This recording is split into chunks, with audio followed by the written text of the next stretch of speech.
Okay, last class में हम लोगों ने पढ़ा था टाइप्स ऑफ इकोनॉमिक सिस्टम्स, यानी कि आर्थिक प्रणालियों के प्रकार। और जिसमें हमने 4 प्रकार की आर्थिक प्रणालियां पढ़ी थी। पहला था हमारा कैपिटलिस्ट यानी कि पूंजीवादी आर्थिक प्रणाली। दूसरा था हमारा सोशलिस्ट समाजवादी आर्थिक प्रणाली। तीसरा था मिक्स्ड मिश्रित आर्थिक प्रणाली। और चौथा था हमारा कम्युनिस्ट यानी साम्यवादी आर्थिक प्रणाली। और इसको हमने एक बहुत अच्छे चार्ट के हिसाब से पढ़ा था। ठीक है, तो वो लास्ट क्लास में कुछ क्रोमा की कुछ दिक्कत आ गई थी, लेकिन फिर भी मैंने सारी लाइट ऑफ करके ये कोशिश की थी कि आपको अच्छे से विजुअल विजुअल मिले उसका। तो अगर उसमें कोई दिक्कत आई हो तो आप मुझे बता दीजिएगा। आई होप, क्योंकि मैंने बाद में वीडियो चेक किया था तो वो क्लियर था, ठीक था, उसमें कोई दिक्कत थी नहीं। ठीक है, अब हम लोग आ चुके हैं लास्ट में एकदम, मतलब जो हमारा बेसिक इंट्रोडक्शन जो हमारा चल रहा है इकोनॉमी का। बेसिक इंट्रोडक्शन करने के बाद फिर हम डिफिनीशंस पे जाएंगे, फिर एनसीईआरटी पे जाएंगे, फिर एनसीईआरटी के बाद फिर हम प्रीलिम्स के सिलेबस पे जाएंगे। ठीक है, तो बेसिक इंट्रोडक्शन का जो हमारा पार्ट 1 है, तो उसमें हमारा जो है ना, हम लास्ट में आ चुके हैं, डिफिनीशन से पहले ये हमारा खत्म होने वाला है। अब ये लास्ट में जो हम पढ़ेंगे तो हमारी कुछ स्पेसिफिक टाइप की इकोनॉमीज हैं जिनके बारे में हमें जानना जरूरी है। जैसे इसी साल चक्रीय अर्थव्यवस्था सर्कुलर इकोनॉमी से एक क्वेश्चन आया प्रीलिम्स में। ठीक है, तो मुझे ये लगा कि जो मेन मेन है उनके बारे में चर्चा कर ली जाए बेसिक इंट्रोडक्शन में। तो मैंने 3 इकोनॉमीज को उठाया है। पहली है हमारी ग्रीन इकोनॉमी हरित अर्थव्यवस्था, दूसरी है हमारी सर्कुलर इकोनॉमी चक्रीय अर्थव्यवस्था, और तीसरी है हमारी डिजिटल इकोनॉमी यानी कि हमारी डिजिटल अर्थव्यवस्था। ठीक है, तो हमारी जो आज की क्लास होगी,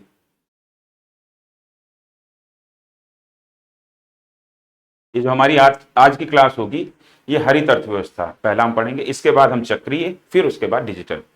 तो हरित अर्थव्यवस्था के लिए जब मैं नोट्स आप लोगों के लिए तैयार कर रहा था, देखिए मैं नोट्स दे रहा हूँ। ठीक है, तो नोट्स के लिए जो है ना, नंबर यहाँ पर आपको नीचे आ रहा होगा। तो इन नंबर्स पे आप जो है अपना कॉल करके नोट्स के लिए मुझे कह सकते हैं। ठीक है, तो कॉल मत करिएगा प्लीज, व्हाट्सअप करिएगा, तो आपको जो है ना व्हाट्सअप के थ्रू ही नोट्स का पीडीएफ मिल जाएगा। ठीक है, तो इसमें जो है ना कुछ टर्म्स आए जब मैं ग्रीन इकोनॉमी के लिए नोट्स तैयार कर रहा था, तो वो टर्म्स मुझे लगे कि अगर वो समझ में नहीं आएंगे तो इससे क्या है कि ग्रीन इकोनॉमी को आप ढंग से समझ नहीं पाएंगे। ठीक है, अब जैसे वो जो टर्म्स कौन थे जिनके बारे में मैंने तय किया कि जिनको आपको जानना चाहिए। ठीक है,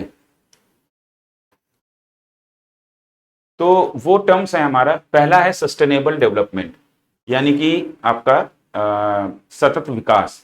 ठीक है, दूसरा है आपका लाइनियर इकोनॉमी यानी कि रेखीय अर्थव्यवस्था। आप इसको नोट करते जाइए, आई गेस कि विजिबल होगा। ठीक है, तो सस्टेनेबल डेवलपमेंट हमारा सतत विकास, लाइनियर इकोनॉमी रेखीय अर्थव्यवस्था, कार्बन प्राइसिंग। कार्बन प्राइसिंग यानी कि कार्बन मूल्य निर्धारण, हिंदी में लिखते जाइए, मैं बोल रहा हूं, कार्बन मूल्य निर्धारण।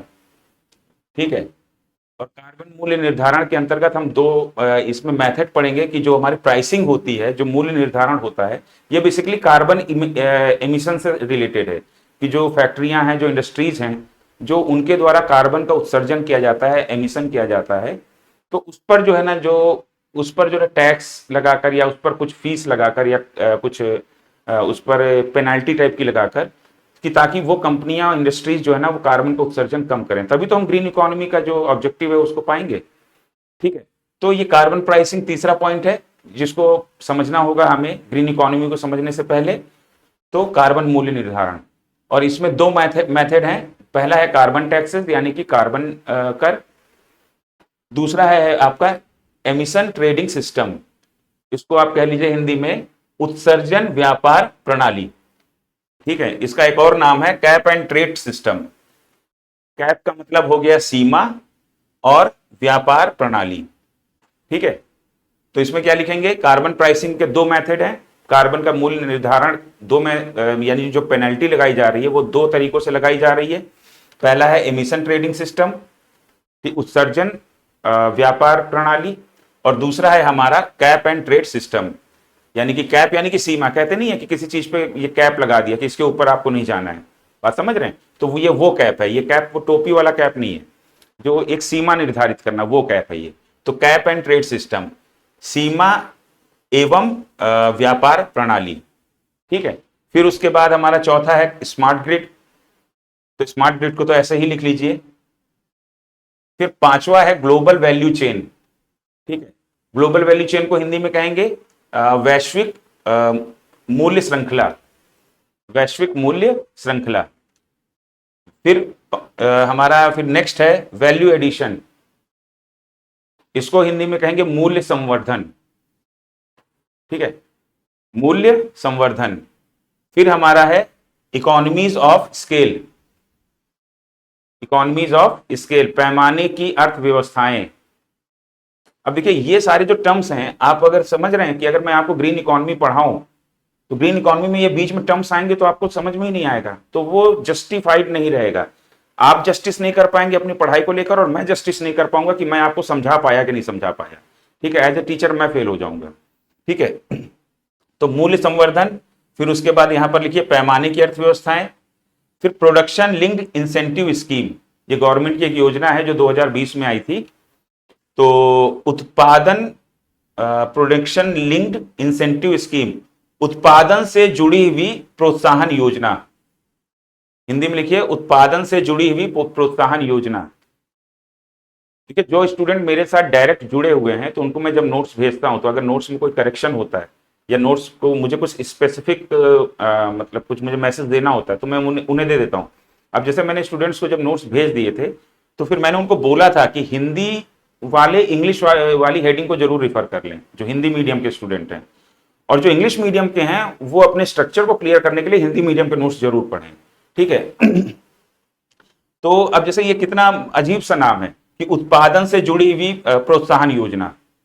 ठीक है, और इंग्लिश में सिंपल सा है PLI, production linked incentive scheme. ठीक है, तो क्योंकि इकोनॉमी में ये एक दिक्कत है, शब्द ऐसे होते हैं हिंदी में खासकर कि वो कभी सुने हुए नहीं होते हैं, तो याद करना थोड़ा सा मुश्किल हो जाता है। फिर उसके बाद आपका नेक्स्ट है मेक इन इंडिया स्कीम, इसको हिंदी में भी इसी तरह लिख दीजिए, मेक इन इंडिया योजना।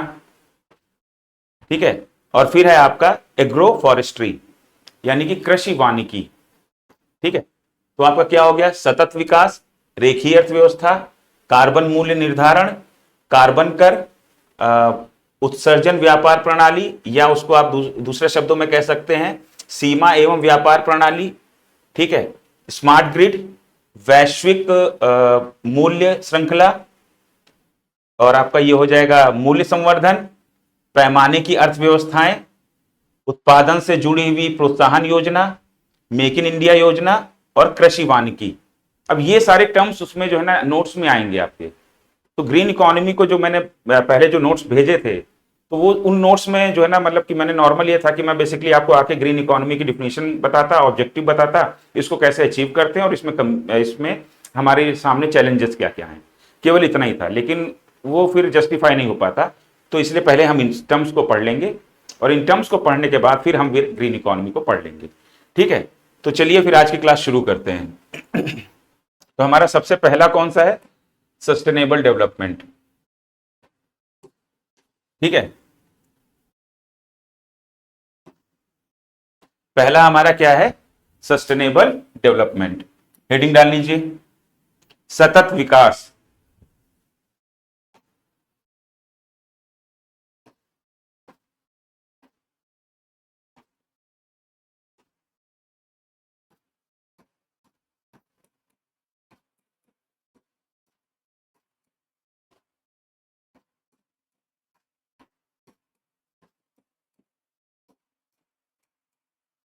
हिंदी में लिखिए सतत विकास।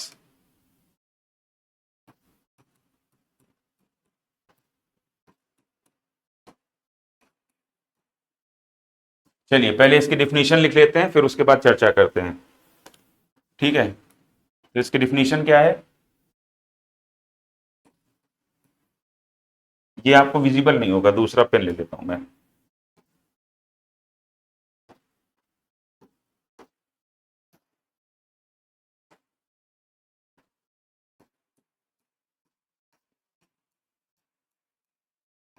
Development which meets needs of present without compromising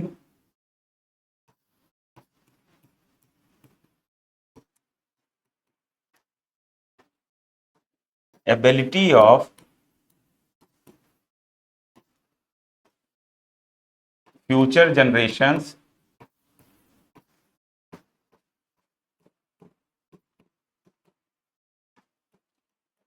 to meet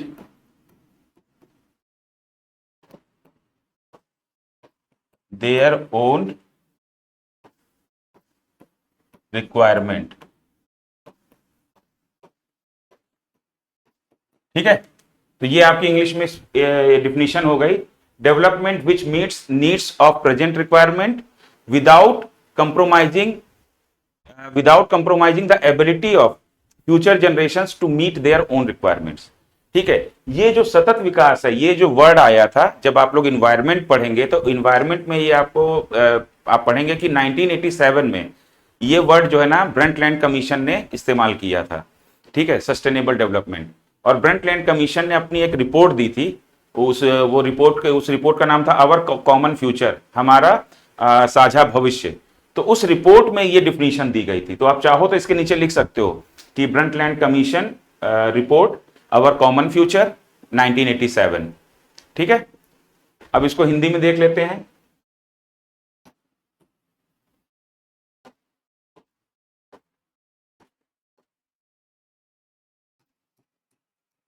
ऐसा विकास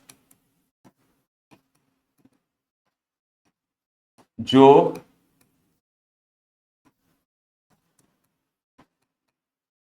भविष्य की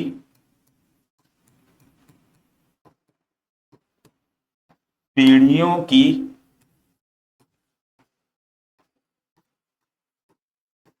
अपनी आवश्यकताओं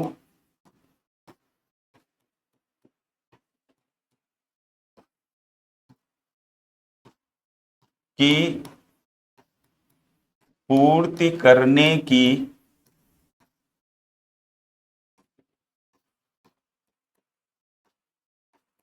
क्षमता से। ठीक है, यहां कॉमा दे दीजिए। ऐसा विकास जो भविष्य की पीढ़ियों की अपनी आवश्यकताओं की पूर्ति करने की क्षमता से समझौता किए बिना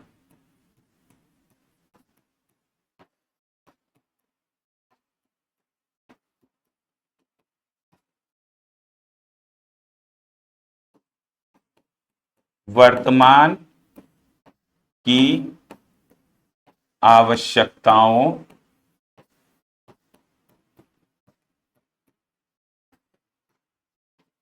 की पूर्ति करे। ठीक है, तो यहां पर क्या भाव निकल कर आ रहा है कि भविष्य में भी जो विकास होना है वो भी चलता रहे, और वर्तमान में भी जो हमारा विकास है वो भी चलता रहे। हमारी जो रिक्वायरमेंट है वर्तमान की भी पूरी होती रहे, और भविष्य की भी जो रिक्वायरमेंट है वो भी हमारी पूरी होती रहे। तो सतत विकास का मतलब समझ में आया? सतत विकास मतलब जो विकास, सतत का मतलब होता है निरंतर, कंटिन्यूअस। तो जो विकास, जो डेवलपमेंट निरंतर कंटिन्यू चलता रहे। अब वो निरंतर कैसे चलता रहेगा कि भाई जब हम रिसोर्सेज वगैरह कम इस्तेमाल, उनको बड़े ऑप्टिमम तरीके से इस्तेमाल करेंगे, जरूरत भर का इस्तेमाल करेंगे, जितनी जरूरत होगी उतना इस्तेमाल करेंगे, हम चीजों को जो है ना दोबारा रीयूज करने की कोशिश करेंगे। ठीक है, तो इस तरीके से फिर जो है ना हम सतत विकास को पाएंगे। तो सतत विकास क्या हो गया? देखिए, विकास में आपका एक आर्थिक वृद्धि है, आर्थिक विकास है, फिर समावेशी विकास है, उसी में एक सतत विकास है। और सतत विकास का जो कॉन्सेप्ट है ये मतलब डायरेक्टली रिलेटेड है इन्वायरमेंट से। ठीक है, पर्यावरण से। तो पर्यावरण में इसमें जो ना जब आप पर्यावरण पढ़ेंगे तो सतत विकास का हर जगह जब आप देखेंगे तो बात सतत विकास की ही चलेगी। ठीक है, तो इसमें भी आप चाहें तो नीचे लिख सकते हैं हिंदी मीडियम में। ठीक है, हिंदी मीडियम में भी बच्चे लिख सकते हैं कि ब्रंटलैंड कमीशन की रिपोर्ट हमारा साझा भविष्य 1987। ठीक है, उस रिपोर्ट में ये डिफिनीशन दी गई थी। क्या मेरी बात समझ में आ गई? सतत विकास समझ में आ गया? ऐसा विकास मेरे बच्चों जो निरंतर चलता रहे वो हमारा सतत विकास है, वो नाम से ही समझ में आ रहा है। ठीक है, ठीक। सस्टेनेबल डेवलपमेंट, आगे बढ़े, लिख लिया आप लोगों ने? चलिए ठीक है, स्क्रीनशॉट लेके लिख लीजिएगा। अब आगे बढ़ते हैं। ठीक है, अब अगला हमारा क्या टर्म है जिसको हमें पढ़ना चाहिए?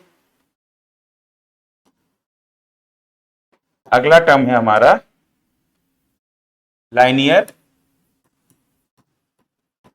इकोनॉमी,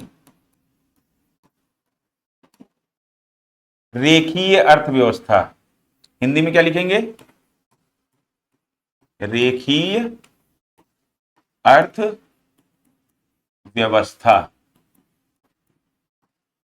ठीक है। अब ये रेखीय अर्थव्यवस्था क्या है? देखिए, हम किस तरीके से चीजों को इस्तेमाल कर रहे हैं, अपनी वस्तुओं और सेवाओं का इस्तेमाल कर रहे हैं, ये उससे रिलेटेड है। ठीक है। अब जैसे क्या है, इस रेखीय अर्थव्यवस्था में क्या होता है, इसमें कोई डिफिनीशन वगैरह नहीं रहेगी, आप लिख, इसको जैसा मैं लिख रहा हूं आप वैसे ही उतारिए। ठीक, क्योंकि इससे क्वेश्चन कभी आना है नहीं, लेकिन समझ आपको होनी चाहिए। ठीक है। अब रेखीय अर्थव्यवस्था कैसे होती है? इसमें होता है कि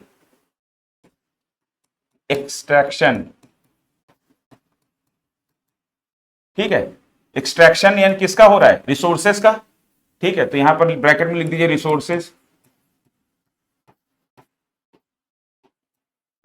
ठीक है, रिसोर्सेस का एक्सट्रैक्शन हुआ, फिर क्या होगा? प्रोडक्शन होगा।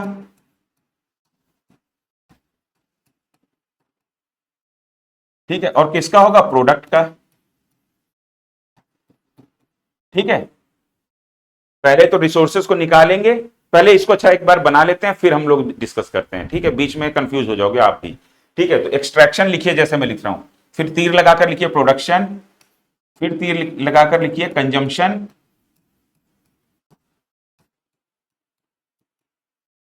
ठीक है, अब जगह इधर नहीं है, अगर आपके पेज में जगह हो तो आगे लिखिएगा।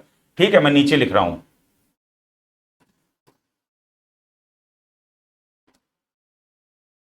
फिर उसके बाद डिस्पोजल। ठीक, अब एक्सट्रैक्शन, संसाधनों को, रिसोर्सेस का हम एक्सट्रैक्शन करते हैं, फिर प्रोडक्शन करते हैं प्रोडक्ट का, फिर उसके बाद जब प्रोडक्शन हो जाता है तो हम क्या करते हैं? उसका कंजम्पशन यानी कि यूज करते हैं। ठीक है, फिर उसको हम यूज करते हैं, और उसके बाद जब हमारा यूज हो जाता है तो उसके बाद हम क्या करते हैं? उसका डिस्पोजल कर देते हैं, यानी कि उसको हम थ्रो कर देते हैं। ठीक है, उस एज ए वेस्ट हम उसको बाहर निकाल देते हैं।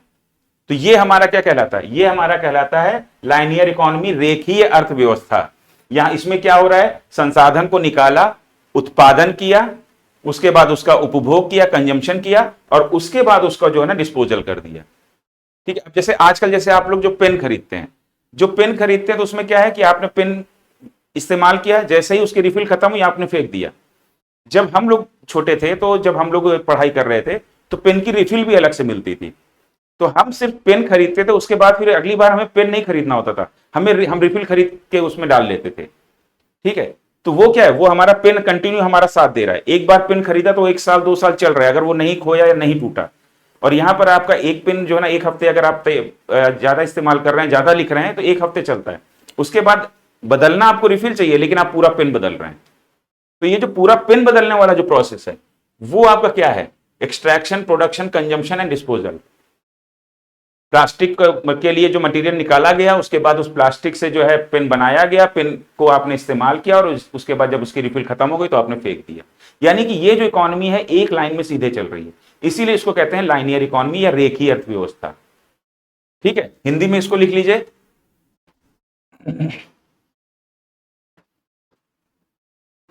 हिंदी में लिख लो बच्चों।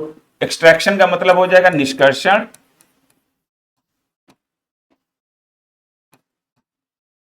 ठीक है, और निष्कर्षण यहां ब्रैकेट में नीचे लिख दीजिए संसाधनों का, तो संसाधन ऐसे लिख दीजिए। ठीक है, आपको पेन का बस एग्जाम्पल याद रखिएगा, तो आपको ये जो है ना जो इकोनॉमी है, रेखीय अर्थव्यवस्था है, लाइनियर इकोनॉमी, ये याद रहेगी। ठीक है, तो एक्सट्रैक्शन यानी निष्कर्षण, रिसोर्सेज यानी संसाधन, फिर प्रोडक्शन को लिखिए उत्पादन, और प्रोडक्ट यानी उत्पाद, फिर कंजम्पशन यानी कि उपभोग, और यूज भी वही हो गया, उपभोग या इस्तेमाल जो भी है। ठीक है, और उसके बाद डिस्पोजल यानी कि हो गया निदान, यानी कि फेंक दिया, फेंकना। देखिए, आपको सिर्फ समझ होनी चाहिए, इसीलिए मैं ज्यादा से ज्यादा इजी से इजी लैंग्वेज इस्तेमाल करता हूं, क्योंकि इकोनॉमी जैसे सब्जेक्ट की लैंग्वेज बड़ी टफ है। ठीक है, तो आप क्या है कि रेखीय अर्थव्यवस्था में हमारा क्या है, संसाधनों को निकाला, संसाधनों से हमने उत्पादन किया, उत्पादन से जो उत्पाद बना हमने उसका इस्तेमाल किया, जब इस्तेमाल हो गया तो हमने फेंक दिया। क्या मेरी बात समझ में आ गई? अब इसमें होता क्या है, अब इसमें अगर हम देखें तो संसाधनों का क्या हो रहा है,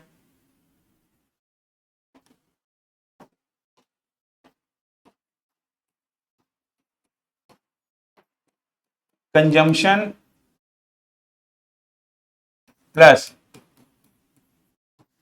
वेस्टेज ऑफ रिसोर्सेज,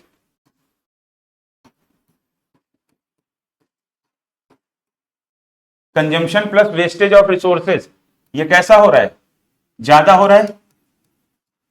ठीक है, ज्यादा हो रहा है कि नहीं हो रहा है? भाई आपने जो है ना उसको दोबारा इस्तेमाल कर सकते थे ना, आप पेन के एग्जांपल से समझिए, सिर्फ एक रिफिल ही की, अगर उसमें ये ऑप्शन रहता, और मतलब अब क्या है कि बच्चा अगर उसमें रिफिल डालने का ऑप्शन भी है तो रिफिल खरीदने ही नहीं जाता है, और अगर आप देखोगे अगर आप रिफिल खरीदने भी जाओगे तो रिफिल आपको मिलेगी नहीं। बात मेरी समझ रहे हो कि दुकान वाला सीधे पेन ही रख रहा है। तो कुल मिलाकर एक तरीके से वो जो पेन जिसको आप 2 साल 3 साल और इस्तेमाल कर सकते थे, तो रिसोर्सेज की बर्बादी हुई कि नहीं हुई, वेस्टेज हुआ कि नहीं हुआ, और जो कंजम्पशन यानी उपभोग भी रिसोर्सेज का ज्यादा हुआ कि नहीं हुआ। तो एक तरीके से कंजम्पशन भी ज्यादा हो रहा है, बर्बादी भी ज्यादा हो रही है। तो consumption plus wastage of resources ज्यादा हो रहा है किसमें, लाइनियर इकोनॉमी में। ठीक है, और उसके बाद क्या हो रहा है, वेस्ट जनरेशन,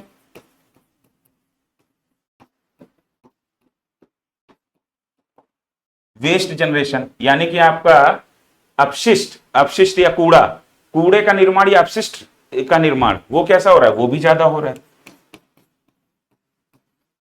ठीक है, वो भी ज्यादा हो रहा है। अच्छा, इन्वायरमेंटल लॉस, प्रकृति को नुकसान, तो इन्वायरमेंटल लॉस भी ज्यादा हो रहा है, ये भी एक पॉइंट डाल दीजिए।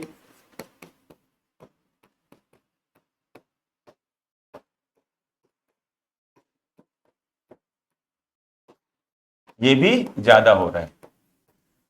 क्लियर?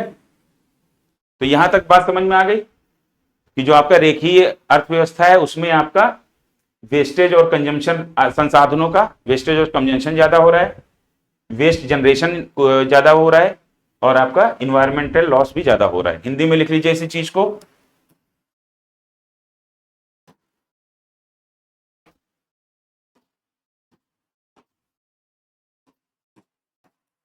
संसाधनों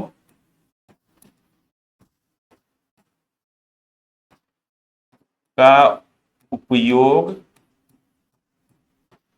और बर्बादी। ठीक है, ये कैसा हो रहा है, ज्यादा। फिर उसके बाद अपशिष्ट निर्माण, या उसको ब्रैकेट में लिख लीजिएगा कूड़ा,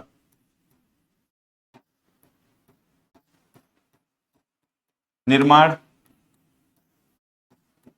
ये भी क्या हो रहा है,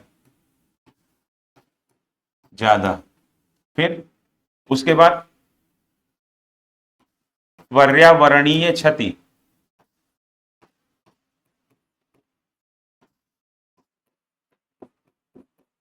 ये भी कैसी हो रही, ये भी क्या है, ज्यादा हो रहा है। इन्वायरमेंटल लॉस या पर्यावरणीय क्षति भी ज्यादा हो रही है। ठीक है, अच्छा इसी के दूसरी तरफ जब हम सर्कुलर इकोनॉमी पढ़ेंगे तो सर्कुलर इकोनॉमी में क्या है, सर्कुलर इकोनॉमी में यही कॉन्सेप्ट है। सर्कुलर इकोनॉमी में क्या है, हम चीजों को बार बार रीयूज करने की कोशिश करते हैं, रिपेयर करने की कोशिश करते हैं, रिकवर करने की कोशिश करते हैं। ठीक है, उसे रिफर्बिश करने की कोशिश करते हैं, इसीलिए उसमें 6R का कॉन्सेप्ट है। ठीक है, तो सर्कुलर इकोनॉमी जब हम पढ़ेंगे तो हम उसके बारे में चर्चा कर लेंगे। सर्कुलर इकोनॉमी में क्या है कि हम उपयोग करने के बाद फेंकते नहीं है, हम कोशिश करते हैं कि इसका कुछ दूसरा इस्तेमाल कर लिया जाए या इसी को सुधार लिया जाए। अब अगर मान लीजिए अभी अभी क्या होने लगा है कि फैन खराब हुआ तो फैन फेंको, नया फैन लेके आ जाओ। ठीक है, लेकिन सर्कुलर इकोनॉमी में क्या है, तो फैन अगर खराब हुआ है तो अच्छा मोटर जल गई है, मोटर जल गई है तो नई मोटर डलवा दो। ठीक है, और या फिर और कोई रीजन है, मोटर नहीं तो यार वायरिंग या उसके अंदर जो होता है कॉइलिंग, अगर मतलब कॉइल अगर जल गए हैं, तो कूलर खराब हो गया है तो रिपेयर करवा लेते हैं, तो उसमें रिपेयर करवाना। अच्छा चलिए ठीक है, अब आपके घर में पेंट आया, अब पेंट के जो बकेट है, अब वो पेंट आपके घर में हो गया तो वो बकेट जैसा निकलता है, अब जैसे मान लीजिए जिनको नहीं जरूरत है या जो बड़े रईस लोग हैं तो वो क्या करेंगे, अच्छा ये बकेट फेंको, कबाड़ी में फेंको, कबाड़ी को दे दो। लेकिन उसका बेसिकली क्या हम दूसरा इस्तेमाल कर सकते हैं ना, हम उसको बकेट के रूप में धुल के बाथरूम में इस्तेमाल कर सकते हैं। तो ये जो दोबारा उसको इस्तेमाल किया जाए या किसी और रूप में इस्तेमाल किया जाए, तो ये जो गुण होते हैं ये चक्रीय अर्थव्यवस्था में होते हैं। और चक्रीय अर्थव्यवस्था में फिर आप देखोगे तो संसाधनों का उपयोग और बर्बादी क्या ज्यादा हो रहा है? नहीं। तो यहां पर क्या ले, चक्रीय अर्थव्यवस्था में क्या हो जाएगा, यहां पे सर्कुलर इकोनॉमी। चक्रीय अर्थव्यवस्था में क्या हो जाएगा, यहां पर संसाधनों का उपयोग और बर्बादी ज्यादा हो रहा है, सर्कुलर में नहीं होगा, ज्यादा नहीं है। ठीक है। फिर उसके बाद क्या अपशिष्ट निर्माण या वेस्ट जनरेशन ज्यादा हो रहा है? तो उसमें वेस्ट ज्यादा कहां हो रहा है, सर्कुलर इकोनॉमी में। हमने जो पेंट की बकेट थी वो फेंकी थोड़ी ना, हमने उसको धुल लिया और बाथरूम में इस्तेमाल कर लिया। पेन था, हमने पेन को फेंका नहीं, हमने उसमें दूसरी रिफिल डाल ली और इस्तेमाल कर लिया। हमारी कोई चीज खराब हो गई है तो हमने उसको फेंकने के बजाय उसको रिपेयर कराया और उसको इस्तेमाल कर लिया। तो वहां पर क्या कूड़ा ज्यादा बन रहा है? नहीं बन रहा। तो चक्रीय अर्थव्यवस्था में वेस्ट जनरेशन भी ज्यादा नहीं होगा। क्या मेरी बात समझ में आई? फिर उसके बाद क्या उसमें पर्यावरणीय क्षति होगी?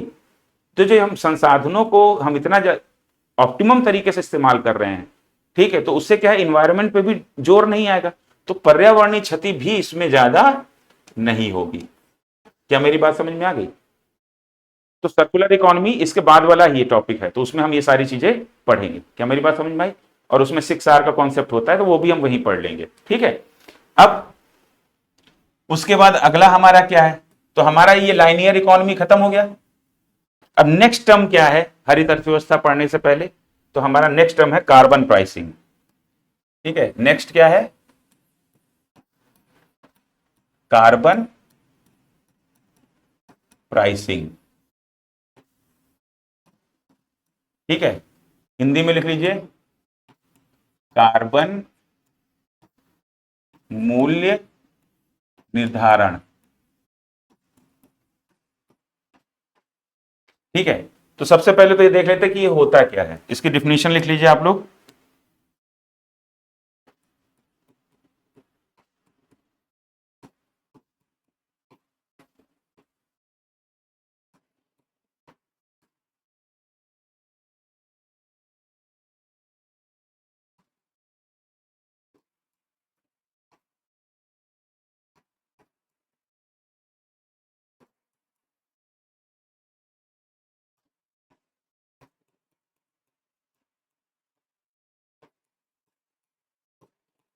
ठीक है, assigning fee on industries emitting carbon, ऐसे उद्योग जो कार्बन का उत्सर्जन कर रहे हैं। ठीक है, या ग्रीन हाउस गैसेस भी आप कह सकते हो। ठीक है, लेकिन मेन उसमें तो कार्बन है, और जो हमारा जो वार्मिंग अप हो रहा है तो उसमें मेन रीजन तो कार्बन है ना, तो अब नॉर्मली हम कार्बन वर्ड का ही इस्तेमाल करेंगे। इसमें ग्रीन ऑब्लिक करके ग्रीन हाउस गैसेस भी आप लिख सकते हो। ठीक है, तो हमारा क्या है, assigning fee on industries emitting carbon. ठीक है, तो इसका मतलब क्या हो गया कि जो भी उद्योग कार्बन का उत्सर्जन कर रहे हैं उनके ऊपर कोई भी शुल्क लगाना या पेनाल्टी लगाना, यहां पर फी है। ठीक है, तो फी आप जो ना इसको फी ही कहिए, शुल्क। ठीक है, तो जो उद्योग कार्बन का उत्सर्जन कर रहे हैं उनके ऊपर शुल्क लगाना, यह हमारा क्या कहलाता है, कार्बन प्राइसिंग। हिंदी में लिख लीजिए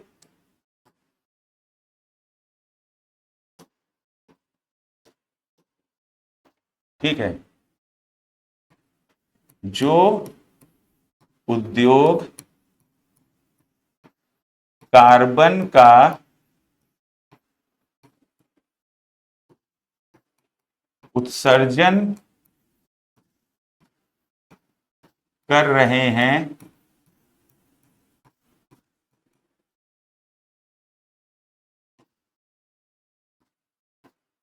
उन पर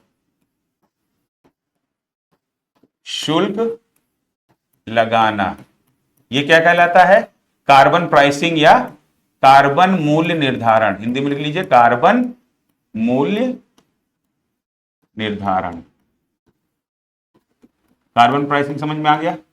अब ये जो मूल्य निर्धारण है, ये जो कार्बन प्राइसिंग किया जा रहा है, इसके क्या दो तरीके हैं। ठीक है, तो वो तरीके कौन से हैं, दो तरीके। उसके दो मेथड हैं।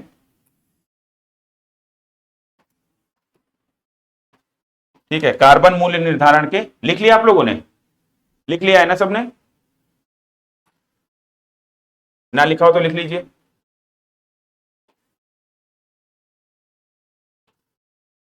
ठीक है, चलिए। अब उसके बाद जो है ना, आप हेडिंग डाल देंगे मेथड्स, मूल्य निर्धारण के मेथड क्या है। ठीक है, क्या हेडिंग डाल देंगे? मेथड्स, मूल्य निर्धारण के क्या तरीके हैं। तो पहला तरीका क्या है? Carbon taxes. ठीक है, और दूसरा तरीका क्या है? कार्बन टैक्सेस को हिंदी में लिख दीजिए कार्बन कर। ठीक है, कार्बन टैक्सेस यानी कार्बन कर। और दूसरा तरीका क्या है?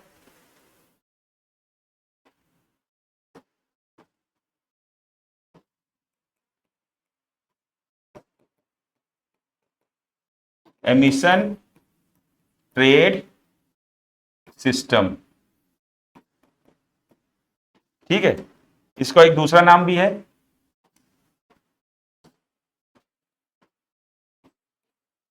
Cap and trade system. ठीक है, एमिशन ट्रेड सिस्टम, या फिर आप इसको लिख सकते हैं cap and trade system. Hindi में लिख लेते हैं इसको।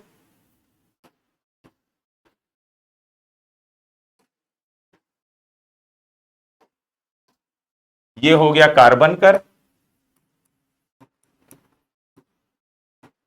हिंदी में। पहला तरीका कार्बन प्राइसिंग या कार्बन मूल्य निर्धारण का पहला तरीका। ये चीज आपको समझ में आई कि नहीं आई? देखिए, पर हमारे मतलब कि ये जो कार्बन प्राइसिंग आया क्यों, ये आप सब इन्वायरमेंट में पढ़ेंगे, लेकिन मैं आपको थोड़ा सा दे देता हूं।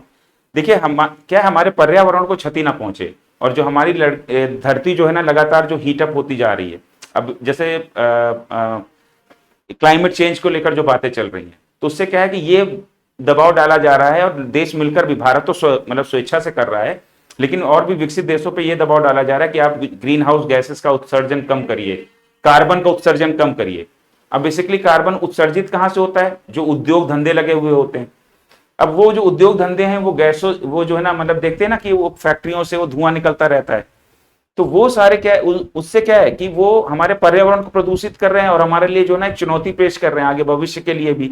ठीक है, तो हमारा पर्यावरण साफ सुथरा रहे, और जो है ना, जो हमारी धरती लगातार गर्म हो रही है, वो उसमें कमी आए, तो ये जो है ना, इसके लिए क्या है कि इन ग्रीन हाउस गैसेस का या कार्बन का उत्सर्जन कम होना बहुत जरूरी है। अब उत्सर्जन का मेन स्रोत यानी कि एमिशन का मेन जो सोर्स कौन है? तो फैक्ट्रीज हैं, कंपनियां हैं। तो अब इन कंपनियों पे क्या है कि शुल्क लगाने का एक मेथड आया कि भाई अगर आप कार्बन उत्सर्जन करोगे तो हम आपके ऊपर फीस लगाएंगे, आपको एक्स्ट्रा कुछ पेमेंट करनी पड़ेगी गवर्नमेंट को। ठीक है, तो उसको हमने कहा कार्बन प्राइसिंग। अब कार्बन प्राइसिंग के दो तरीके हैं, मतलब ये बात निर्धारित हुई, ये बात स्टैब्लिश की गई कि अगर आप कार्बन उत्सर्जन करने वाला उद्योग कर रहे हैं तो आपको इतना शुल्क देना पड़ेगा। ठीक है, सरकार को। अब वो शुल्क किस प्रकार से आप दोगे? तो उसका दो तरीके हैं। पहला है कि कार्बन टैक्स के रूप में, तो सरकार कुछ फैक्ट्रियों को या कुछ कंपनियों के ऊपर कार्बन टैक्स लगा सकती है। ठीक है, अब कार्बन टैक्स लगा के कैसे क्या होता है, ठीक है, तो वह भी हम आगे देखते हैं। या फिर सरकार क्या कर सकती है कि कैप एंड ट्रेड सिस्टम कर सकती है, कि सरकार एक सीमा तय कर सकती है कि अगर इतना आपने कार्बन उत्सर्जन किया है, आपने इतना कार्बन एमिशन किया है अपनी फैक्ट्रियों से, तो हम कुछ नहीं बोलेंगे इस एक लिमिट तक। लेकिन अगर आपने उस लिमिट को क्रॉस किया है तो फिर उसके बाद आपको शुल्क देना पड़ेगा। तो वो हमारा क्या कहलाएगा? सीमा एवं व्यापार प्रणाली। ठीक है, तो एक स्तर तक यहां पर सरकार छूट दे रही है, उसके ऊपर आप अगर बढ़े तो सरकार ने तुरंत आपके ऊपर फी लगा दी, तो तुरंत आप कार्बन प्राइसिंग यानी कार्बन मूल्य निर्धारण के दायरे में आ गए। क्या मेरी बात समझ में आ गई? तो ये क्यों हो रहा है? ठीक है, तो अब इसको हिंदी में लिख लेते हैं, एमिशन ट्रेड सिस्टम। ये होगा उत्सर्जन, हिंदी वाले बच्चों लिख लो, उत्सर्जन व्यापार प्रणाली। ठीक है, और या फिर आप लिख सकते हो सीमा एवं व्यापार प्रणाली। सीमा यानी लिमिट बेटा, ठीक है, ये मत समझना कि वो मतलब कहीं देश की सीमा वगैरह। सीमा यानी कि लिमिट, इस लिमिट से ऊपर अगर आप गए तो आप दायरे में आ जाओगे, इसके अगर आप कम हो या इस लिमिट तक हो तो हम आपके ऊपर कार्बन प्राइसिंग नहीं करेंगे, यानी कार्बन मूल्य निर्धारण नहीं करेंगे, यानी कि हम आपके ऊपर कोई शुल्क नहीं लगाएंगे। क्या मेरी बात समझ में आ गई? ठीक है, तो ये आपका क्या हो गया, दूसरा तरीका तो ये हो गया। ठीक, तो इसको थोड़ा सा, हाँ, अब आप ये देख रहे हैं। ठीक है, तो हम पढ़ रहे हैं कार्बन प्राइसिंग। कार्बन प्राइसिंग क्या होता है कि भाई शुल्क लगाया हमने, वो हमारा कार्बन प्राइसिंग कहलाएगा। ठीक है, क्यों? फैक्ट्रियों जो है ना कार्बन का उत्सर्जन कर रही है, लगातार धुआं छोड़ रही है। ठीक है, अब दो तरीके अपनाती है सरकार ये शुल्क लगाने के। एक तो तरीका है कि सरकार लगा देगी, आप थोड़ा सा भी उत्सर्जन कर रहे हो, थोड़ा सा भी एमिशन कर रहे हो, अगर आपके फैक्ट्री से धुआं निकल रहा है, कार्बन निकल रहा है, तो आपको ये शुल्क देना ही पड़ेगा। दूसरा एक तरीका सरकार ये अपना सकती है कि एक लिमिट दे देगी सरकार आपको। इसमें तो क्या है कि फैक्ट्री से अगर आपकी फैक्ट्री से धुआं निकला, आप कोई ऐसा व्यापार कर रहे हो जिसमें कार्बन एमिशन होना है, ठीक है, तो आपको देना ही देना है। सरकार ये तरीका अपना सकती है। या फिर सरकार ये कर सकती है कि भाई एक लिमिट तय कर दी कि अगर इस लिमिट तक आपका जो है ना कार्बन उत्सर्जन, अगर आप इस लिमिट के दायरे में हो, ठीक है, यहां 0 से आप यहां तक हो, मान लीजिए ये 10 पॉइंट है, यहां तक अगर आप हो तो हम आपसे कुछ नहीं कहेंगे, आप इतना कार्बन उत्सर्जन कर सकते हो। लेकिन जैसे ही आप 10.5 या 11 हुए तो हम आपसे तुरंत जो है ना हम आपके ऊपर फीस लगा देंगे। तो सरकार एक ये तरीका भी अपना सकती है। क्या मेरी बात समझ में आ गई? ठीक है, अब आगे बढ़े। अब पहले देखते हैं कार्बन टैक्स क्या होता है।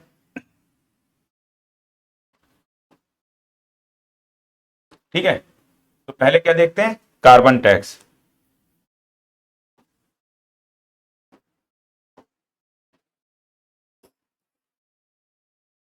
फी imposed on industries emitting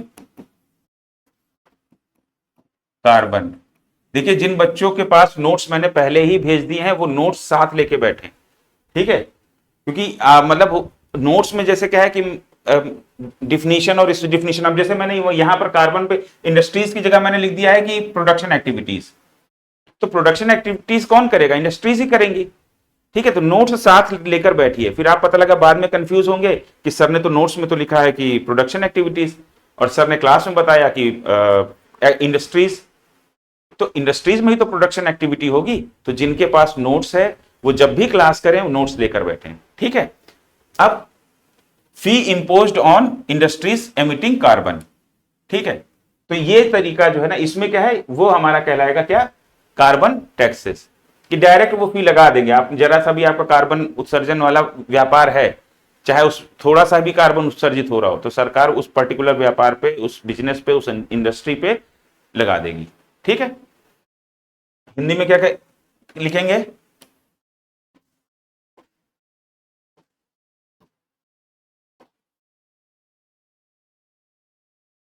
carbon उत्सर्जन करने वाले उद्योगों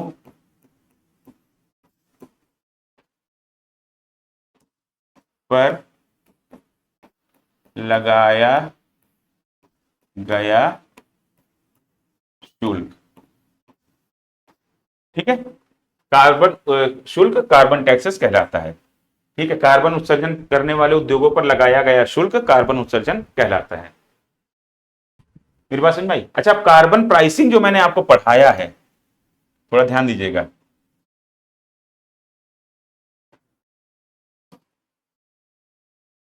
कार्बन प्राइसिंग में मैं क्या लिख रहा हूं कि जो उद्योग कार्बन का उत्सर्जन कर रहे हैं उन पर शुल्क लगाना कार्बन मूल्य निर्धारण है। शुल्क लगाना कार्बन मूल्य निर्धारण या कार्बन प्राइसिंग कहलाता है। ठीक है, आप जो है कोई भी उद्योग धंधा अगर वो कार्बन उत्सर्जन कर रहा है तो उस पर ये लगाना यानी कि प्रक्रिया है।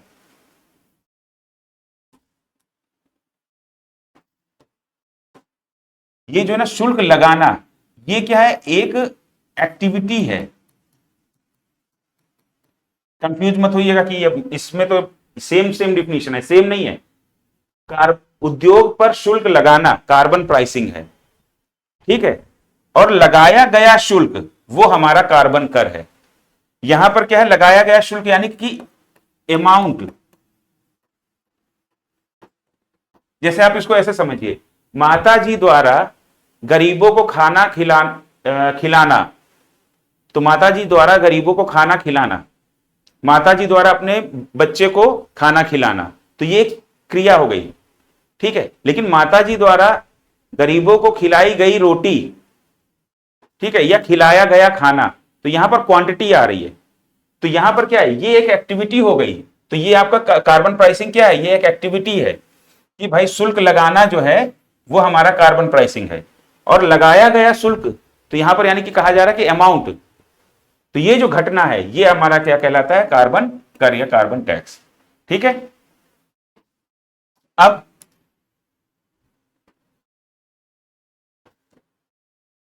उसके बाद दूसरा तरीका क्या है हमारा, एमिशन ट्रेड सिस्टम, या जिसको हम कहेंगे कैप एंड ट्रेड सिस्टम, ठीक है। तो इसमें क्या है, तो इसमें दो शब्द आ रहे हैं, पहला आ रहा है आपका कैप और दूसरा आ रहा है ट्रेड, ठीक है। तो सीमा एवं व्यापार प्रणाली, तो पहले तो हम ये देख लेते कि कैप क्या होता है।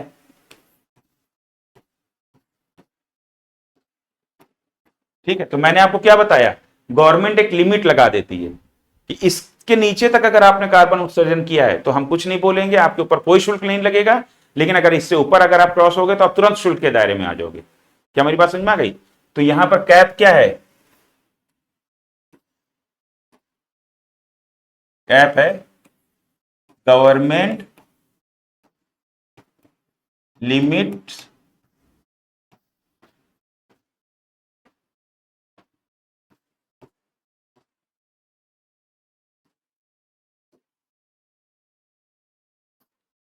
थोड़ा सही शब्दों में लिखिए, government sets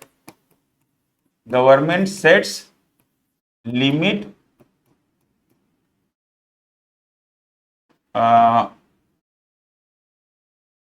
of carbon emission, government sets limit of carbon emission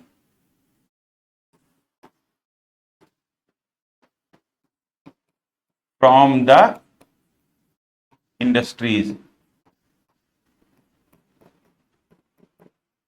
ठीक है।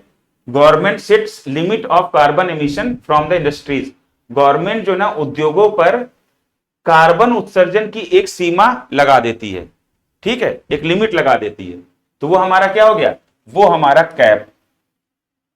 गवर्नमेंट सरकार द्वारा उद्योगों पर जो एक सीमा लगा दी जाती है, एक लिमिट लगा दी जाती है कि इससे ज्यादा आप अगर उत्सर्जन करेंगे तो आप फी के दायरे में आ जाएंगे, ठीक है। तो ये जो हमारा क्या है, ये हमारा कैप है। अब इंडस्ट्रीज क्या कोशिश करेंगी, वो कोशिश करेंगी भैया हम इससे ऊपर ना जाएं, सरकार ने अगर हमको यहां तक लिमिट किया है तो हम इससे ऊपर ना जाएं। अब ट्रेड सिस्टम क्या है, तो देखिए कुछ कंपनियां ऐसी होंगी कि जो है अपने कार्बन उत्सर्जन को कम करेंगी, क्योंकि देखिए जब तक आपके ऊपर चाबुक नहीं चलेगा तब तक जो है ना फिर आप चीजों को सिस्टमैटिक ढंग से नहीं करेंगे। तो जब सरकार ने अपने सीमा वाला कार्बन प्राइसिंग वाला चाबुक चलाया, तो जो ये मतलब कि जो लापरवाही से काम कर रही थी इंडस्ट्रीज, तो इन्होंने भी अपना कार्बन उत्सर्जन कम किया, थोड़ा डिसिप्लिन तरीके से इन्होंने काम करना शुरू किया। प्रोडक्शन में कोई अंतर नहीं आता है, लेकिन अब जैसे एक बार इन्होंने भट्टी जला दी है, एक बार कोई भी एक्टिविटी चल रही है जो ग्रीन हाउस गैस या कार्बन का उत्सर्जन कर रही है, तो वो चल रही है एक्टिविटी, कोई ध्यान देने वाला नहीं है कि भाई वो उसको बंद कर दिया जाए, भाई अभी प्रोडक्शन नहीं हो रहा है। क्या मेरी बात समझ में आ गई। अगर वो भट्टी जल रही है तो उसको जलते ऐसे छोड़ दिया गया, अरे भाई अगर मान लीजिए कल सुबह आपको लौट के काम करना है तो उसको स्विच ऑफ कर दो, या फिर आपका जो लकड़ी वगैरह या कोयला वगैरह इस्तेमाल करते हो तो उसको पानी वानी डाल के बुझा दो, लेकिन कोई ध्यान नहीं दे रहा है। तो फैक्ट्रीज अगर, इंडस्ट्रीज अगर चाहें तो अपना इमिशन को रिड्यूस कर सकती हैं। तो सरकार ने जब कार्बन प्राइसिंग की पॉलिसी लेकर आई तो फैक्ट्रियों ने अपना उत्सर्जन कम किया। ठीक है, अब क्या होता है कि इसमें कुछ फैक्ट्रियां होती हैं कि जो अपना उत्सर्जन कम कर लेती। मान लीजिए कोई फैक्ट्री है तो यहां तक आ गई, 10 तक, सरकार ने 10 तक लिमिट दी थी कि बोला 10 नंबर से ऊपर जाओगे तो हम आपको जो है रेंज में ले आएंगे। अब कोई भी थी वो आके 9 पे टिक गई, तो 9 से ज्यादा उसका कार्बन उत्सर्जन नहीं हुआ, तो उसका एक एक्स्ट्रा बच गया कि नहीं बच गया, ये वाला।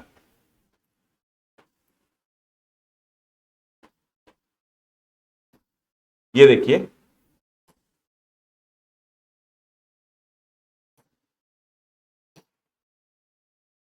अब सरकार ने तय किया कि अगर 10 पॉइंट से ऊपर गए तो आप शुल्क के दायरे में आ जाओगे। तो एक कंपनी थी, उस कंपनी, वो कंपनी 9 पे आ गई। ठीक है, उसने अपना उत्सर्जन घटा के 9 पे कर लिया। अब 9 पे कर लिया तो एक इसका यहां पर एक्स्ट्रा बचा। अब ये जो एक एक्स्ट्रा बचा, जिसको जो है ना, मतलब कि उससे, मतलब ये तो अच्छा हुआ ना कि नीचे आ गए, तो ये तो अब ये, लेकिन ये इसने इतना अच्छा काम किया, लेकिन इसको फायदा क्या हुआ? इसने कार्बन उत्सर्जन को घटाया, लेकिन इसमें इसका क्या फायदा हुआ?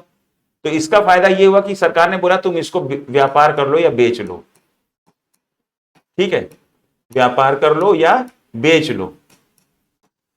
तो बेचने की जब परमिशन दे दी सरकार ने, तो इससे क्या होगा कि कुछ फैक्ट्रीज ऐसी होंगी कि जिनका कार्बन एमिशन यहां तक होगा, लेकिन वो जो है ना अपना घटाते घटाते यहीं तक आ पाई। क्या मेरी बात समझ में आई? तो अब क्या है, उनको जो तो जरूरत पड़ेगी, तो ये क्या करेगा, ये जो कंपनी है, ये कंपनी इसको, चलिए इसको एक बार मैं सीधे थोड़ा सही तरीके से समझा देता हूं। इधर देखिए, ध्यान दीजिए। ठीक है, देखिए सरकार ने तय किया कि ये हमारा 0 है और ये हमारा 10 है। सरकार ने तय किया कि 10 पॉइंट से ऊपर जो कार्बन एमिशन करेगा उसके, वो जो कार्बन प्राइसिंग के दायरे में आ जाएगा, उसके ऊपर शुल्क लगेगा, उसको सरकार को एक्स्ट्रा पैसा देना पड़ेगा। तो कंपनियां क्या चाहेंगी? कंपनियां चाहेंगी कि वो जो है अपना कार्बन उत्सर्जन कम करें। अब यहां पर एक कंपनी थी ए और एक कंपनी थी बी। ठीक है, अब ए कंपनी ने अपना कार्बन उत्सर्जन कम किया और वो कम करके कहां पे आ गई? उसने 8 पे कर लिया। ठीक है, वो 8 पे आ गई कंपनी। कौन? ए कहां पे आ गई? 8 पॉइंट तक आई और इतना कार्बन उत्सर्जन उसने कम कर लिया। ठीक है, अब वो 10 से 2 पॉइंट और नीचे हो गई। लेकिन जो बी वाला था उसका क्या उत्सर्जन था? उसका उत्सर्जन तो बहुत ज्यादा था। ठीक है, तो वो कम होते होते भी जो है ना आ पाया 13 तक। तो बी वाला जो है वो 13 तक ही आ पाया। अब क्या है कि सर तुरंत ये बी वाला जो है, ये बी जो कंपनी है, ये तुरंत उसके शुल्क के दायरे में आ गई। इसको सरकार को एक्स्ट्रा पैसा देना पड़ेगा क्योंकि ये जो है ना 10 के पॉइंट से ऊपर है। अब सरकार इससे खुश हो गई। सरकार ने कहा भाई तुमने तो बहुत अच्छा काम किया, तुम तो 2 पॉइंट और नीचे आ गए। तो बोला कि हुजूर हमको फायदा क्या हुआ? तो बोला तुमको फायदा यह है कि तुमने जो 2 पॉइंट कम किए हैं ना, तुम इसको बेच लो। तो बेच लो तो तुमको एक्स्ट्रा अर्निंग हो जाएगी। तो बोला ठीक है, अच्छा है।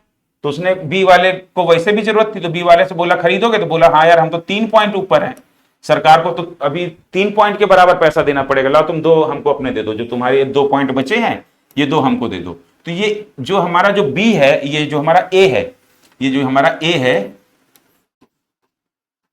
ये ए क्या करेगा? ये 2 पॉइंट इसको दे देगा। तो ये यहां घट के कहां पे आ जाएगा? 3 से 2 और जुड़ गए तो यहां पर आ जाएगा 1। अब 1 केवल एक्स्ट्रा है, पहले 3 एक्स्ट्रा था, 2 पॉइंट इसने ए से ले लिया, तो अब केवल 1 एक्स्ट्रा है। तो अब चलो फिर भी कुछ तो गनीमत है, अब सरकार को कुछ कम पैसा देना पड़ेगा। क्या मेरी बात समझ में आ गई? तो इससे क्या है, यहां पर ए को भी इंकरेजमेंट मिल रहा है कि अरे वाह, मैंने 2 पॉइंट नीचे आया और उसको बेचकर भी पैसा कमा लिया। और बी वाले को क्या है? बी वाले को तो सरकार को पैसा देना पड़ता, और वो तो अभी भी सरकार को 1 पॉइंट के बराबर तो एक्स्ट्रा पैसा दे ही रहा है। तो उसके ऊपर दबाव है कि तुम और नीचे करो, यानी कि अपना एमिशन, अपना कार्बन उत्सर्जन और कम करो। तो यहां पर इसको इंकरेजमेंट मिल रहा है कि भाई तुम उत्सर्जन और कम कर सकते हो, तुमको और कमाई होगी। ठीक है, और पैसा तुम कमाओगे, तुम बेचो कम कर करके। और इसको भी प्रोत्साहन मिल रहा है कि भाई हमने इस बार दिया है, अगली बार हम 10 से नीचे आ जाएंगे, ऊपर नहीं जाएंगे।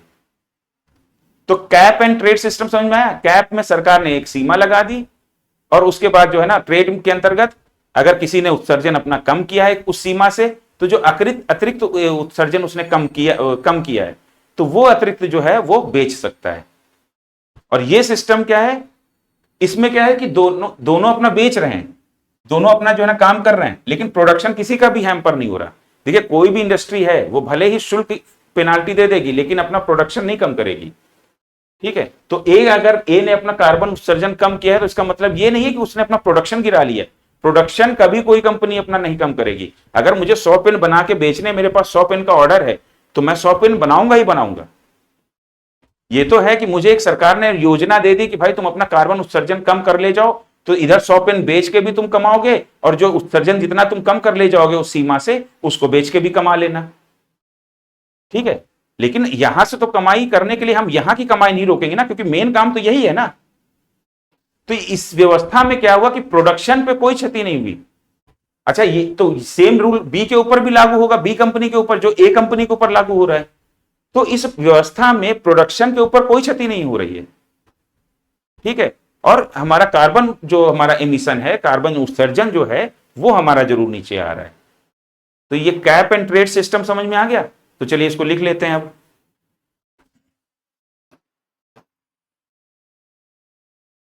कार्बन टैक्सेस पढ़ लिया कार्बन प्राइसिंग में।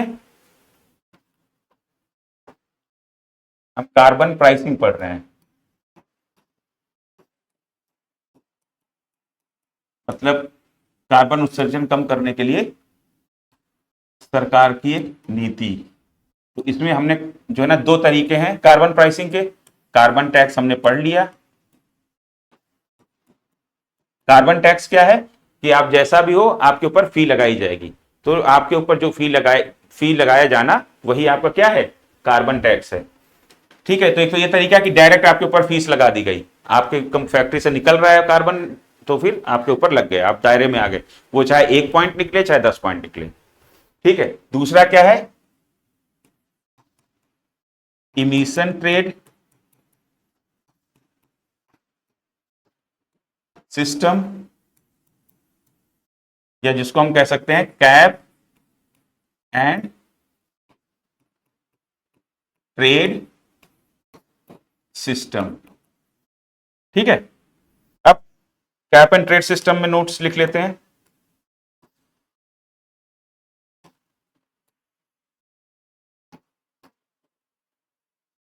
तो इसमें सबसे पहले कैप के बारे में लिख लेते हैं।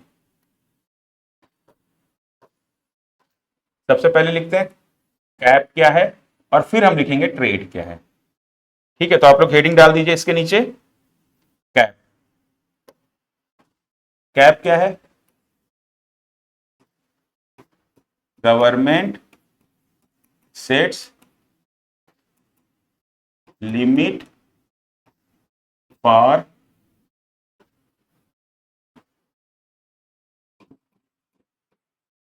Carbon emission, limit of, for नहीं, of carbon emission from the industries. ठीक है,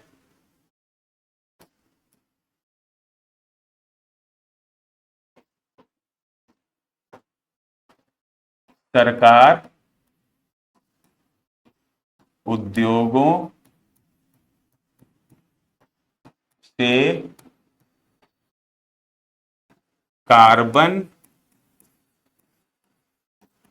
उत्सर्जन की सीमा तय करती है। ठीक है, अब ट्रेड में क्या है, ट्रेड में लिखिए, if any company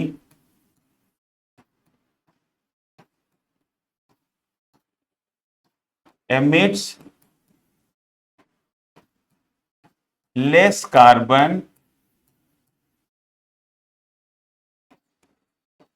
than the permitted limit, then this company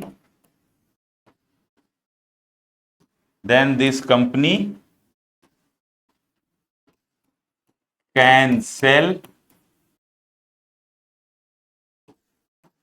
remaining extra permit to the company that required it or crossed the limit.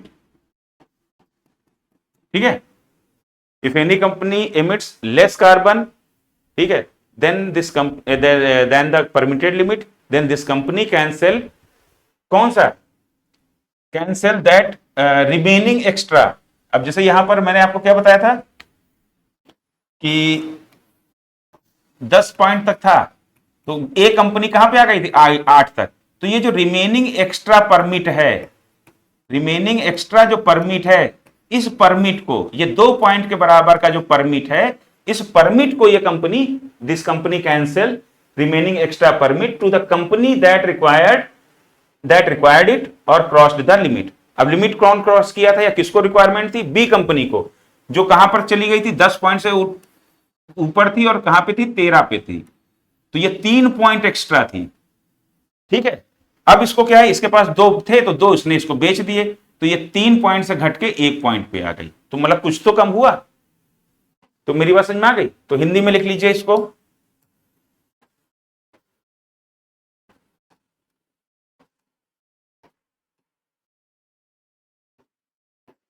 यदि कोई कंपनी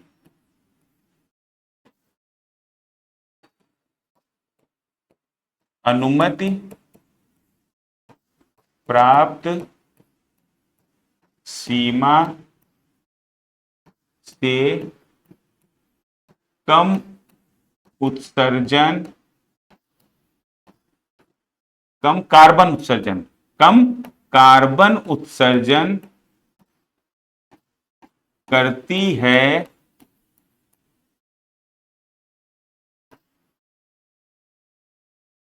यदि कोई कंपनी अनुमति प्राप्त सीमा से कम कार्बन उत्सर्जन करती है, कहां, ये आ गया था 8 पे, अनुमति 10 तक थी, 8 तक ही आके रुक गया, कम उत्पादन करती है, तो यह कंपनी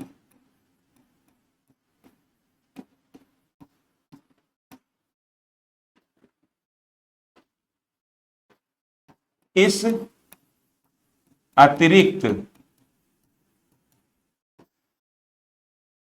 बची हुई अनुमति को,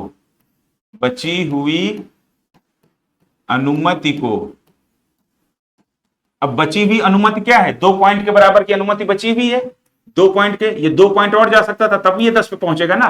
तो बची हुई, अतिरिक्त बची हुई, तो ये अतिरिक्त बचा है ना अभी, तो अतिरिक्त बची हुई अनुमति, परमिट को, अनुमति को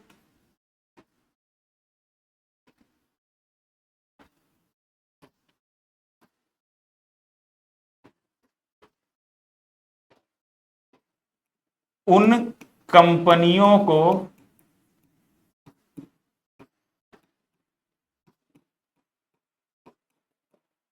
बेच सकती है जिन्हें इसकी जरूरत है या जिन्हें इसकी जरूरत है, या जिन कंपनियों ने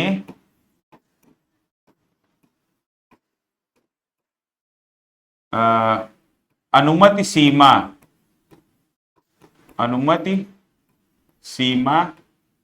क्रॉस कर दी, अब क्रॉस को हिंदी में तो लांघना कहते हैं, तो हम लांग दी है यही लिखते हैं, ठीक है। आप ब्रैकेट में क्रॉस लिख देना, सो आपके लिए लैंग्वेज इजी हो जाएगी। जिन कंपनियों ने अनुमति सीमा को लांघ दिया है। क्या मेरी बात समझ में आ गई? ठीक है, तो ये बात समझ में आ गई आपको। तो ये हमारा क्या हो जाएगा, कैप एंड ट्रेड सिस्टम। कोई टफ है? तो हमने क्या क्या पढ़ा अभी तक बताइए। हमने अभी तक क्या क्या पढ़ लिया? हमने पढ़ लिया सस्टेनेबल डेवलपमेंट, फिर हमने पढ़ा सस्टेनेबल यानी सतत विकास, फिर हमने पढ़ा लाइनियर इकोनॉमी, रेखीय अर्थव्यवस्था, ठीक है। और रेखीय अर्थव्यवस्था और चक्रीय अर्थव्यवस्था में हमने एक डिफरेंस जो होता है, ठीक है, तो उसको भी हमने थोड़ी बहुत चर्चा की। और ये अच्छी है कि बुरी है, हमने वो भी देखा कि कहाँ पर संसाधनों की बर्बादी हो रही है, या कौन सी किस प्रकार की अर्थव्यवस्था हमारे लिए नुकसानदायक है।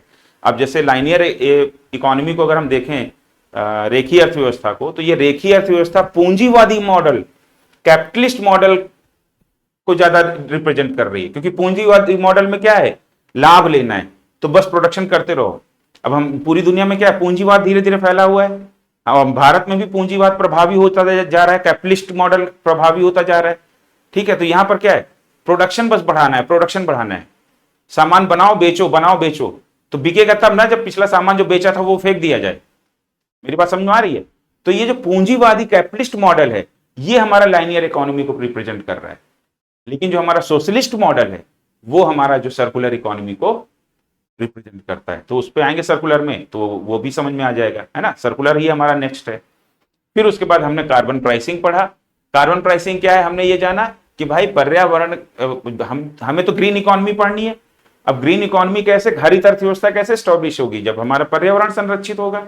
हमारी जो इकोनॉमिक एक्टिविटी है, ग्रीन इकोनॉमी क्या है, हरित अर्थव्यवस्था क्या है, कि हमारी जो इकोनॉमिक एक्टिविटी है, आर्थिक गतिविधियां हैं, वो पर्यावरण के संरक्षण और सतत विकास, इस लक्ष्य को लेकर हमारी इकोनॉमिक एक्टिविटीज हों, यही हमारी हरित अर्थव्यवस्था है, ठीक है। Environment protection and sustainable development, ये दोनों एस्पेक्ट इंपॉर्टेंट हैं हमारे ग्रीन इकोनॉमी के लिए, ठीक है। तो उस संदर्भ में फिर हमने कार्बन प्राइसिंग पढ़ा। अब हमारी इकोनॉमिक एक्टिविटीज में अब कार्बन ज्यादा अगर एमिशन होगा, कार्बन का ज्यादा उत्सर्जन होगा, तो यहां पर इन्वायरमेंट प्रोटेक्शन कहां हो रहा है, यहां तो इन्वायरमेंट का लॉस हो रहा है। तो इसलिए हम फिर क्या पढ़ रहे हैं, कार्बन प्राइसिंग पढ़ रहे हैं, क्योंकि ये कार्बन प्राइसिंग वर्ड हरित अर्थव्यवस्था ग्रीन इकोनॉमी में ऊपर यूज किया गया। अब मैं वही पढ़ा के अगर आपको चला जाता तो आप फिर इस चीज में रहते कि कार्बन प्राइसिंग क्या होता है, और हिंदी में कार्बन मूल्य निर्धारण। लेकिन अब ये जो चीजें आपने पढ़ ली हैं तो आपको ये क्लियर रहेगा, तो हरित अर्थव्यवस्था आपको अच्छे समझ में आ जाएगी। और ये टॉपिक रेलिवेंट रहने ही रहने हैं इन टॉपिक से। अब इन्वायरमेंट में चाहे क्वेश्चन आ जाए, ये एक समझ आपके पास होनी चाहिए। इन्वायरमेंट भी आपका इसमें कवर हो रहा है, इकोनॉमी भी कवर हो रही है।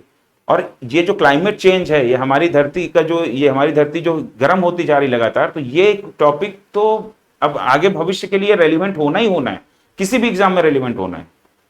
तो इस टॉपिक की अच्छी समझ भी हम ले रहे हैं। तो कार्बन प्राइसिंग के हमने दो मेथड पढ़े। कार्बन प्राइसिंग क्या होता है कि शुल्क लगाना है, कि भाई कार्बन उत्सर्जन कर रहे हो तो शुल्क लगाया जाएगा। अब वो शुल्क किस तरीके से लगाया जाएगा, तो दो तरीके हैं। एक होता है कि भाई तुम बिना सोचे समझे, कोई कंडीशन नहीं है, तुमने कार्बन उत्सर्जन किया, तुम्हारी फैक्ट्री ने, तुम्हारी इंडस्ट्री ने, या तुम कोई ऐसा उद्योग कर रहे हो, कोई ऐसा तुम्हारा इकोनॉमिक एक्टिविटी है जो कार्बन एमिशन कर रही है, तो आपके ऊपर लगेगा। तो एक तो मेथड ये हो गया, इसको हम कहते हैं कार्बन टैक्सेस। दूसरा मेथड हमारा है cap and trade system. Cap and trade system क्या है कि एक सीमा तय कर दी गई, इस सीमा से ऊपर अगर आपने कार्बन एमिशन किया, कार्बन का उत्सर्जन किया, तो आप फी के दायरे में आ जाओगे, आपके ऊपर शुल्क तुरंत लगा दिया जाएगा। अगर इससे नीचे हो तो हमें कोई मतलब नहीं, आप करते रहो प्रोडक्शन, ठीक है। और ट्रेड का मतलब क्या हुआ कि जो कंपनियां इससे भी नीचे, अगर मान लीजिए इससे भी नीचे जो हमारा ये सीमा है, इससे भी नीचे अगर जो कंपनियां वो कर रही हैं, तो वो क्या है कि ये बचा हुआ जो हिस्सा है, इस बचे हुए हिस्से को वो बेच सकती हैं, ठीक है। इससे क्या होगा, इस कंपनी को भी फायदा होगा, क्योंकि इसको जो है ना अपना प्रोडक्शन कर, प्रोडक्ट बेच के तो फायदा हो ही रहा है, और जो कार्बन एमिशन किया है, कम किया है, उससे जो है ना उस एमिशन को, लिमिट को बेचकर भी फायदा हो रहा है। और जो इससे ऊपर चले गए हैं, तो उनका एक तो प्रोडक्ट भी महंगा है, तो और दूसरा क्या है कि क्योंकि प्रोडक्ट तो महंगा इसलिए हो जाएगा कि भाई आपको शुल्क भी तो देना पड़ेगा गवर्नमेंट को, तो वो क्या चाहेंगे, इनसे खरीद लें, ठीक है। तो यहां पर कैप एंड ट्रेड सिस्टम या एमिशन ट्रेड सिस्टम, ये क्या करता है, ये एक तो पहली चीज ये करता है कि ये कार्बन एमिशन सिस्टम के लिए एक मार्केट स्टैब्लिश करता है, और दूसरा काम ये क्या करता है, ये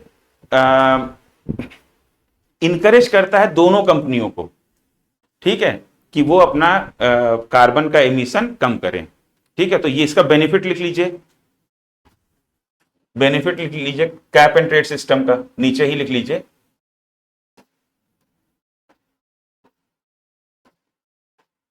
ठीक है, तो बेनिफिट लाभ में पहला पॉइंट क्या हो जाएगा, कैप एंड ट्रेड सिस्टम को मैं शॉर्ट चलिए लिख ही देता हूं पूरा, कैप एंड ट्रेड सिस्टम। ठीक है, ये क्या करता है, पहला काम क्या कर रहा है, ये पहला पॉइंट जिस तरह मैं लिख रहा हूं आप वैसे लिख लीजिए, पहला पॉइंट हटाइए, सीधे यहां पर हेडिंग डालिए benefit, cap and trade system ऊपर लिखिए, इधर लिखिए, इधर एक तरफ क्या कर रहा है, establishes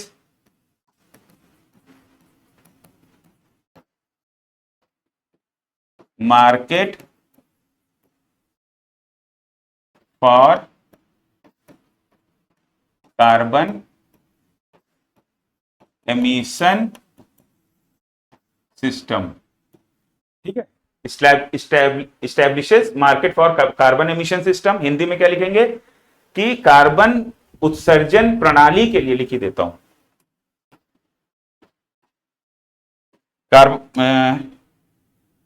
cap and trade system का ये दो लाभ क्या है,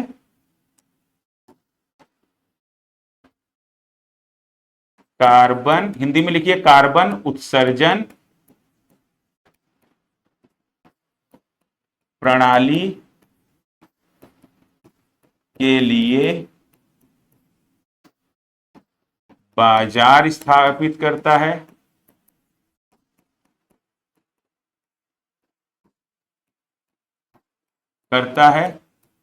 ठीक है, और दूसरा क्या है, और क्या करता है, मैंने क्या बताया था कि जो नीचे है उसको भी इंकरेजमेंट दे रहा है कि अरे इधर से लाभ आया है तो और हम कार्बन एमिशन कम करते हैं, तो कंपनी ए को भी यहां पर जो ना इंकरेजमेंट मिल रहा है कि हम कार्बन एमिशन और कम करें, और कंपनी बी जो ऊपर चली गई थी इस दायरे से, ठीक है, तो उसको भी इंकरेजमेंट मिल रहा है कि भाई इस बार हमने इतना पैसा दिया लेकिन हम इस बार अपने लाभ, इतने अपने घाटे को और कम करेंगे, हम सरकार को जो ना और कम फीस देंगे, तो हम अपना कार्बन एमिशन और कम करेंगे, तो दोनों को इंकरेजमेंट मिल रहा है। तो cap and trade system encourages, देखिए जिनको मैंने नोट्स दिए हैं उसमें ये दो बेनिफिट जो है ना नहीं लिखे हैं इस तरीके से, तो आप लोग लिख लीजिए। ठीक है, अभी पढ़ाते पढ़ाते मेरे दिमाग में आया कि बेनिफिट को इस तरीके से लिखवा दिया जाए, तो जिनके पास नोट्स पहुंच गए हैं तो वहां पर कैप एंड ट्रेड सिस्टम के नीचे जो है ना, यहां पर जो है ना हेडिंग, एक बेनिफिट करके हेडिंग डाल दीजिएगा, बेनिफिट्स करके, और उसके बाद जो है ना इस तरीके से लिख लीजिए। ठीक है, इंकरेजेस बोथ द कंपनीज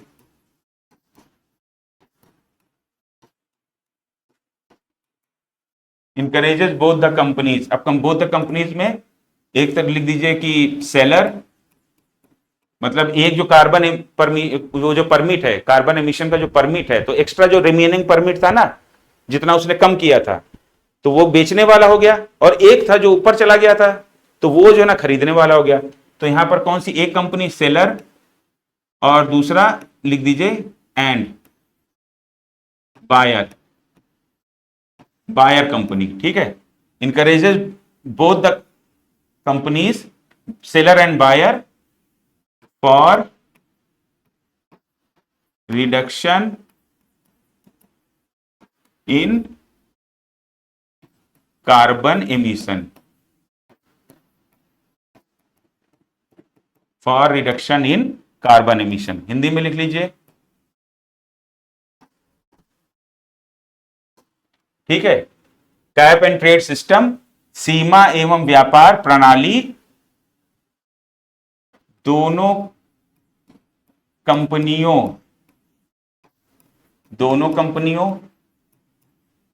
एक कौन सी थी, जो विक्रेता, जिसने कम एमिशन किया था तो उसने जो एक्स्ट्रा बची हुई परमिट बेच दी थी, तो बेचने वाली कंपनी विक्रेता, एवं एक कंपनी थी जो लिमिट से ऊपर चली गई थी, उसको खरीदना पड़ा था एक दूसरी कंपनी से, तो वो कौन थी? क्रेता, यानी खरीदने वाली, दोनों कंपनियां।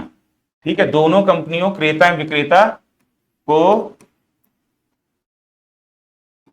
कार्बन उत्सर्जन कम करने के लिए प्रोत्साहित करती है। प्रणाली कौन सी? हमारी सीमा एवं व्यापार प्रणाली। ठीक है, तो लिख लीजिए इसको।